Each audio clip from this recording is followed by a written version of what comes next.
Selamat datang teman-teman. Perkenalkan nama saya Yohanes Sujaya. Saya adalah seorang psikolog klinis. Pada pertemuan kali ini adalah pertemuan ke-9 dari mata kuliah biopsikologi. Oke. Pada kesempatan hari ini kita akan membahas tentang sistem dan perkembangan visual. Oke. Em, untuk mempercepat waktu ya, kita akan mulai saja ya. Oke. Nah, kita akan bahas dulu tentang pendahuluannya ya. Jadi sistem visual adalah salah satu sistem sensorik utama yang memungkinkan manusia untuk mengenali dan memahami dunia di sekitar mereka melalui penglihatan. Ya, jadi sistem visual kita tuh adalah bagaimana kita mengenali lingkungan kita, ya, dengan al indera penglihatan kita, ya. Jadi makanya lebih ke sistem visual tuh bagaimana prosesnya dari visualnya gitu ya, dari sudut pandang kita gitu. Nah, melalui penglihatan ya, penglihatan tuh nanti banyak macam-macam, misalnya ada dalamnya ada cahaya gitu ya, jadi penggunaan indera kita ya, jadi biasanya lebih ke fokus ke mata biasanya ya. Nah, jadi mata bekerja seperti layaknya kamera ya, menangkap cahaya dan mentransmisikan informasi visual ke otak untuk diproses ya, karena untuk memproses sesuatu di otak, terutama untuk misalnya di encoding ya, itu semuanya harus dari indera dulu. Ya, kalau tanpa tanpa adanya indera, kita tidak bisa memasukkan informasi ke dalam otak. Nah, jadi eh, tujuannya biasanya kalau untuk biasanya masuk ke otak tuh ya, bisa karena dari informasi dari audio atau indera dari audio, atau bisa juga dari visual. Nah, ini kita kan bahasnya dari visualnya gitu ya. Nah, kemudian penglihatan merupakan indera yang kompleks, memerlukan koordinasi mata dan otak untuk memberikan persepsi yang lengkap. Nah, jadi yang tadi Bapak bilang, kalau dari cuman kita mata saja, ya, kita tidak bisa menginterpretasikan atau tidak mengkodingkan atau tidak mengencodenya gitu ya. Jadinya tuh kita hanya melihat data mentah saja gitu. Nah, dengan adanya otak, dengan perpaduan itu kita dapat memahami, kita dapat mengenali itu apa. Misalnya kayak sampai masuk ke cerebral cortex dulu misalnya gitu ya. Nah, jadi kita tuh eh, langsung mengencoding. Jadi itu berupa simbol-simbol, ya, berupa angka, gitu ya, berupa huruf, gitu ya. Nah, bisa simbol-simbol dan huruf itu kan ada hasil kesepakatan ya. Nah, itu adalah informasi yang sudah diinterpretasikan. Jadi kita bisa mengenali itu apa, gitu ya. Oke, kita lanjut. Kita kan bahas dengan struktur dasar mata. Struktur mata terdiri dari beberapa komponen penting seperti kornea, ya, lensa, retina, dan saraf optik. Kalau kornea sendiri, bagian terluar dan bening dari mata yang membantu membiaskan cahaya. Jadi memang tugas kornea itu biar cahaya tuh nggak terang banget gitu ya. Jadi membiaskan, tahu itu apa gitu ya, cahayanya. Lensa, struktur transparan yang memfokuskan cahaya pada retina. Jadi dia cari apa, cahaya secukupnya yang bisa masuk ke kornea ya. Jadi dia maksudnya ke retina maksudnya. Jadi dia memfokuskan, dia cari cahaya apa gitu ya. Cahayanya itu untuk fokus ke retina supaya kita bisa melihat dengan jelas gitu ya. Nah, kalau kornea itu bagian depannya, lensa itu adalah yang tengah-tengahnya yang dia untuk memfokuskan cahaya. Nah, kemudian retina itu bagian belakang, yaitu lapisan belakang mata yang berfungsi menangkap cahaya dan mengubahnya menjadi sinyal listrik. Ya, kalau misalnya manusia itu biasanya kalau untuk ke neurotransmitter dan sebagainya itu lebih ke menggunakan sinyal listrik, karena manusia itu lebih terlihat kayak memang sinyal listrik gitu ya, apa sinyal kimiawinya gitu. Kemudian ini saraf optik, yaitu mengirimkan sinyal visual dari retina ke otak. Setiap bagian mata memiliki fungsi spesifik yang berperan penting dalam proses penglihatan. Ya, karena memang apa namanya, setiap bagian mata itu ada fungsi masing-masing gitu ya. Jadi kalau misalnya ada satu yang hilang itu jadi akan mengurangi fungsi dari mata itu sendiri. Nah, kita akan lihat dari proses penglihatan. Proses penglihatan dimulai ketika cahaya memasuki mata melalui kornea. Jadi dari kornea dulu ya, dari depan dulu ya, baru sampai ke belakang gitu ya, baru ke retina. Cahaya kemudian dibantulkan oleh lensa dan difokuskan ke retina. ya kan?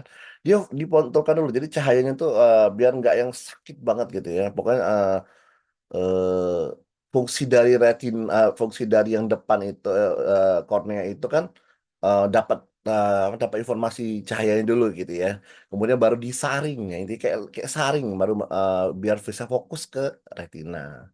Retina, mengandung jutaan sel, fotoreseptor yang merespon cahaya dan mengubahnya menjadi sinyal listrik. Ya, jadi cahaya-cahaya itu akan diubah gitu ya jadi sinyal listrik. Cahaya difokuskan pada retina menciptakan gambar ya, yang dibawa oleh syaraf optik ke otak untuk diinterpretasikan. Jadi, eee, ketika, belum sampai ke otak ya, biasanya ke retina dulu, baru kayak menciptakan visualisasi, itu ya, visualisasi yang menciptakan gambar ya. Jadi dibawa ke saraf optik dan kemudian otak, "Oh ini gambarnya apa?" Gitu ya, "Maksudnya ini apa?" Gitu. Nah, seperti itu. Nah, kemudian fungsi retina. Retina adalah lapisan sensitif cahaya di belakang mata yang berisi 2 jenis sel fotoreseptor ya. Yang pertama adalah batangnya tarot, yang kedua adalah consnya atau kerucutnya. Nah, untuk batang sendiri berfungsi untuk, penglihatan dalam cahaya redup dan mendeteksi gerakan. Jadi sebenarnya, kita kan sebenarnya bisa merasakan sesuatu meskipun cahayanya itu redup. Ya, kita masih bisa melihat ya. Cuman, penglihatannya memang tidak seterang itu, tidak seterang, ketika ada cahaya gitu ya. Nah, itulah fungsi dari rod. Kemudian dari konsen sendiri, bertanggung jawab atas penglihatan warna dan detail dalam kondisi cahaya terang.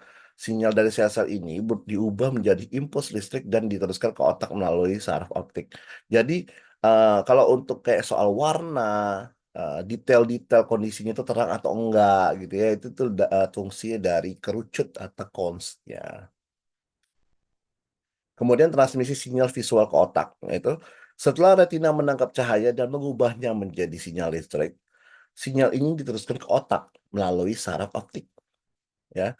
Saraf, optik membawa informasi visual dari setiap mata ke korteks visual, ya, yang ada di belakang otak, ya. Di sinilah otak memproses sinyal menjadi gambar yang bisa kita pahami. Jadi sebelum informasinya itu diolah, itu dia langsung ke korteks visual dulu, baru kita tahu ini apa sih gitu ya, seperti itu. Kemudian ini adalah korteks visual di otak. Korteks visual berada di lobus oksipital otak yang bertanggung jawab untuk memproses informasi visual di bagian belakang. Eee, Otak menerima sinyal dari kedua mata dan menggabungkan informasi tersebut untuk menciptakan gambaran lengkap dari dunia sekitar. Proses ini melibatkan, pengenalan bentuk, warna, kedalaman, dan gerakan. Nah, jadi, rata-rata ya, eee, misal dari retina sendiri tuh dia memberikan gambaran, "Oh ini gambarnya bentuk visualnya seperti ini," gitu ya, itu kan dari mata penggambaran itu. Nah kemudian baru, kalau bisa kita lihat, gambar, ilusi atau gimana, itu semua tuh dari penglihatan mata kita semua, ya. Nah kemudian baru kita bisa, sampai ke otak kita, baru kita menginterpretasikan itu apa gitu ya. Nah biasanya itu memang dalam bentuk kalau memang lengkap ya, ini memang yang sempurna, itu dalam bentuk ada warnanya di situ, ada kedalamannya seperti apa, ada bergerak atau enggak. Jadi kita bisa melihat itu sesuatu bergerak atau tidak.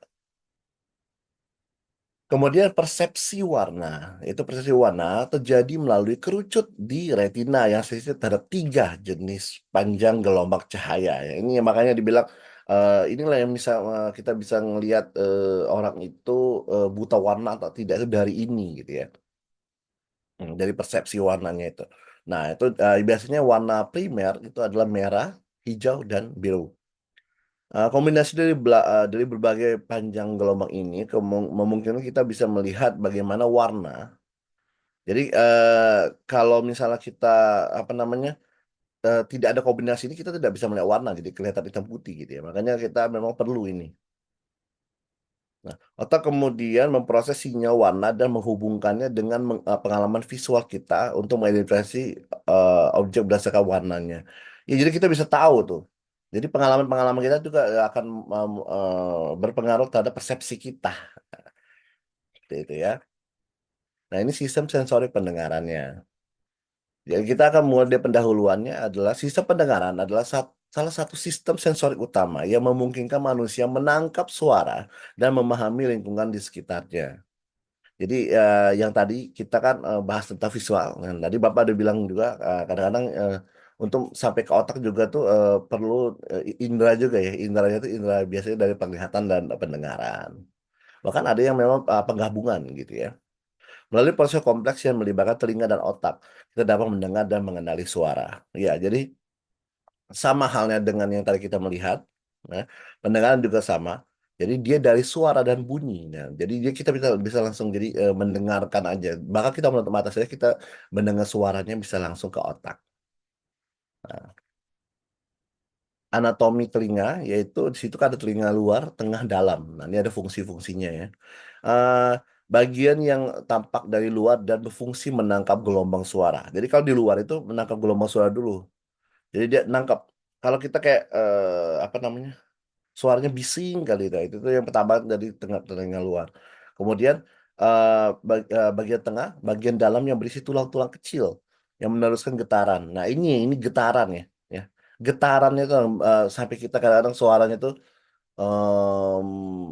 kenapa bunyi itu kadang-kadang kalau terlalu, besar itu sampai bisa membuat getaran. Nah getaran-getaran itu tuh, yang memprediksinya itu adalah yang telinga tengah. Nah, kemudian yang dalam itu, bagian terdalam yang mengubah getaran menjadi sinyal elektrik untuk di otak. Jadi apapun yang mau sampai ke otak harus ada sinyal elektrik dulu, ya biar bisa kita memahami, ya. Sinyal kimiawi itulah yang bisa dipahami oleh otak gitu loh. Makanya dia menggunakan sinyal elektrik. Telinga luar itu ada, daun telinga, struktur yang, atau disebut pina, struktur yang menangkap gelombang suara dari lingkungan. Nah, kalau saluran telinga, yaitu saluran yang mengarahkan gelombang suara ke telinga tengah. Saluran ini juga berfungsi melindungi telinga dari partikel asing. Ya, jadi partikel-partikel asing banyak sekali ya. Ya, jadi dia melindungi telinga gitu ya. Ya. Kemudian telinga tengah. Telinga tengah berisi 3 tulang kecil atau ossicle yang disebut palu, landasan, dan sanggurdi yang kita kalau bahasa Inggrisnya itu malleus, incus, dan steps ya. Lingkungan utama telinga tengah adalah memperkuat dan meneruskan getaran suara dari gendang telinga ke telinga dalam. Ya, jadi dia tuh, telinga tengah tuh memperkuat ya.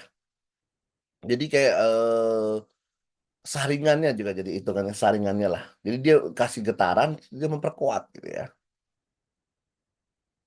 Nah, telinga dalam itu ada 2 ya, ada koklea dan juga saluran setengah lingkaran. Koklea sendiri struktur berbentuk spiral yang berisi cairan dan sel-sel rambut yang berfungsi untuk mengubah getaran menjadi sinyal listrik. Nah, ini, sinyal listrik itu semuanya, berfungsi untuk yang di otak ya. Jadi dia itu yang itu fungsi dari koklea sendiri dalam, telinga dalam. Saluran setengah lingkaran itu berfungsi dalam menjaga keseimbangan. Ingat ya, telinga kita juga ada, untuk menjaga keseimbangan, terutama untuk suara. Nah, ini proses pendengarannya itu, proses pendengaran dimulai melalui suara yang diambil oleh pina dan diteruskan melalui saluran telinga ke gendang telinga, ya. Ini udah tahu ya dari mana ke mana, kemudian, getaran suara, kemudian diteruskan oleh tulang oksikel di telinga tengah dan kemudian mencapai koklea di tengah dalam. Jadi dia dari ini ke sini ya gitu, gitu ya. Koklea mengubah getaran ini menjadi sinyal elektrik yang dikirim ke otak melalui sistem, saraf, pendengaran. Jadi sistem saraf itu ada beberapa ya, ada penglihatan, ada pendengaran gitu kan. Kalau ini dia, kirim ke otak dengan sinyal listrik supaya otak bisa memahami apa itu informasinya gitu ya. Nah, kita akan bahas tentang peran koklea dalam pendengaran. Dalam koklea, cairan bergerak sebagai respon terhadap getaran suara yang menyebabkan sel-sel rambut dalamnya bergerak. Ingat ya, kadang-kadang telinga kita ada cairan-cairan itu tuh. Itu dari koklea. Sel-sel rambut ini menghasilkan impuls listrik yang dikirimkan melalui saraf koklea ke otak, di mana suara dapat diinterpretasikan. Jadi ya memang, apa namanya, dia tuh memakai, sinyal listrik untuk menginterpretasi ke otak gitu ya. Itu tugas dari koklea sendiri. Nah, ini ada saraf pendengaran yaitu, menghubungkan telinga dengan otak. Jadi dia Sarafnya ini tuh gunanya untuk menghubungkan ya, kita tahu kan namanya saraf-saraf rata-rata itu memang untuk menghubungkan satu dengan yang lainnya gitu. Nah, kalau ini menghubungkan telinga dan otak. Impuls listrik yang dihasilkan oleh koklea berjalan melalui sistem saraf ini ke korteks pendengaran di otak, di mana suara diproses dan diinterpretasikan seperti nada, volume, dan arah suara. Jadi kalau kita suka dengan lagu dan orang ngomong atau orang nyanyi gitu ya, nah itu dari sini. Jadi kita dapat memprediksi nada pun bisa dari seperti itu. Besar kecilnya suara, arah dari mana sih suara ini? Ya itu tuh muncul dari ini nih. Kemudian persepsi suara. Persepsi suara terjadi ketika otak menerima sinyal dari saraf pendengaran.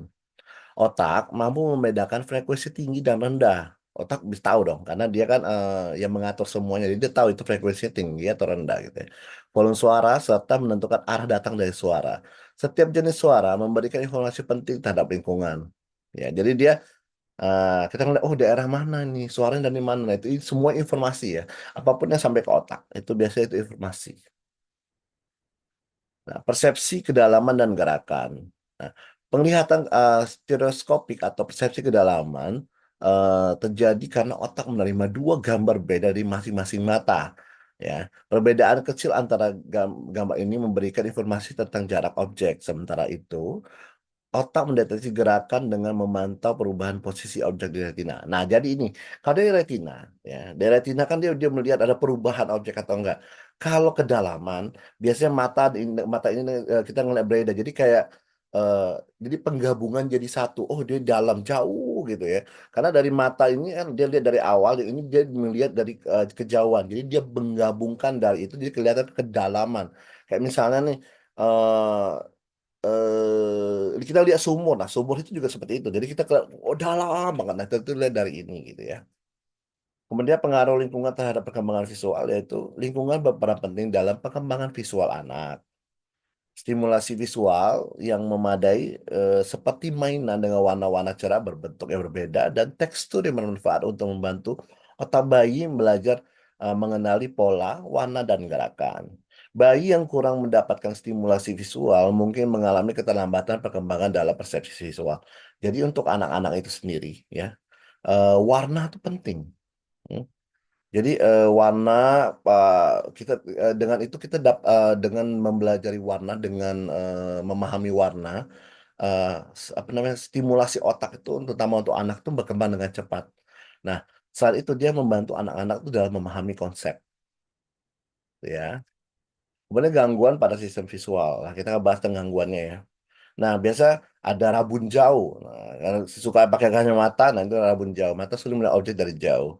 Nah, yang minus-minus gitu ya. Rabun dekat juga malah sulit objek dekat. Ini yang plus gitu ya. Yang kita sebut kayak kacamata plus.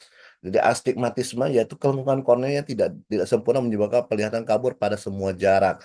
Setiap gangguan ini dikoreksi dengan lensa kacamata atau lensa kontak. Nah, jadi eh, ada beberapa jarak yang apa kita nggak bisa lihat gitu ya atau kayak nggak jelas gitu. Nah itu biasa astigmatisme. Nah demikianlah pemaparan Bapak pada kesempatan hari ini. Semoga kalian semangat terus belajar dan terima kasih.